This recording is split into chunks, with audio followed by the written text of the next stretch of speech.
Hello बच्चों, यहां दिया है इन column one nature of collision between two bodies is given while in column 2 some physical quantities that may remains conserved during the collision is given. Match the entries in column 1 with the entries in column 2. Clear? तो देखो, सबसे पहला जैसे दिया elastic collision, तो ये हम लोग बहुत पहले से पढ़ते हुए आ रहे हैं कि इलास्टिक कोलिजन में कोलिजन के जस्ट पहले और जस्ट बाद में, just before and just after collision, kinetic energy भी कंजर्व्ड होगी और मोमेंटम भी कंजर्व्ड होगा। तो काइनेटिक एनर्जी इज कंजर्व्ड, है ना। पहला तो एक ए ऑप्शन तुम्हारे पास आ जाएगा इसमें। क्लियर?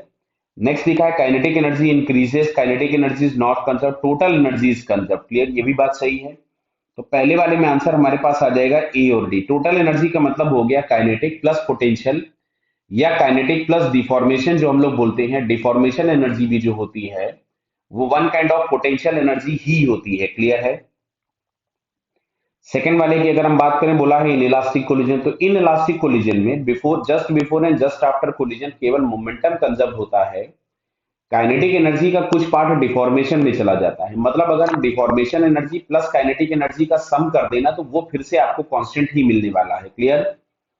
तो यहाँ पे आपके पास क्या है, kinetic energy will not conserve, C option एक तो आ गया। और टोटल एनर्जी इज कंजर्व, तो अगेन हम लोगों के पास यहाँ से डी ऑप्शन मैच कर जाएगा। क्लियर है बेटा? ये अब यहां से हम आते हैं थर्ड वाले ऑप्शन पे। तो थर्ड वाले में हम लोगों के पास लिखा है परफेक्टली इन इलास्टिक कोलिजन। तो कोलिजन अगर परफेक्टली इन इलास्टिक भी होगा तो भी सेम चीजें आपके पास होंगी। काइनेटिक एनर्जी कंजर्व नहीं होगी, बराबर है। टोटल एनर्जी कंजर्व होगी। अब होता क्या है, इलास्टिक कोलिजन के केस में या इन इलास्टिक कोलिजन के केस में या परफेक्टली इन इलास्टिक में जो डिफॉर्मेशन होता है वो होता तो तीनों में सेम है। इलास्टिक के केस में वो पूरा वापस आ जाता है, इन इन इलास्टिक के केस में पार्शियल वापस आता है। और परफेक्टली इन इलास्टिक कोलिजन में एक बार जितना डिफॉर्मेशन हो गया अब वो उतना रिटेन रह जाता है, उसमें फिर अब कोई चेंज नहीं होता है। तो आंसर तो यहां पे भी हमारे पास क्या हो जाएगा, सी एंड डी। क्यों? क्योंकि काइनेटिक एनर्जी कंजर्व होगी नहीं और total energy means kinetic plus deformation वापस से कांस्टेंट हो जाएगा।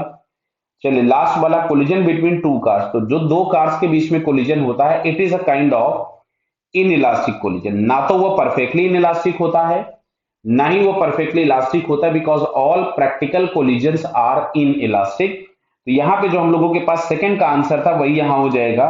हालांकि यहाँ पे हमको दिख रहा है कि सेकंड, थर्ड और फोर्थ सभी के आंसर सेम आ गए। क्लियर बेटा? Okay, all the best.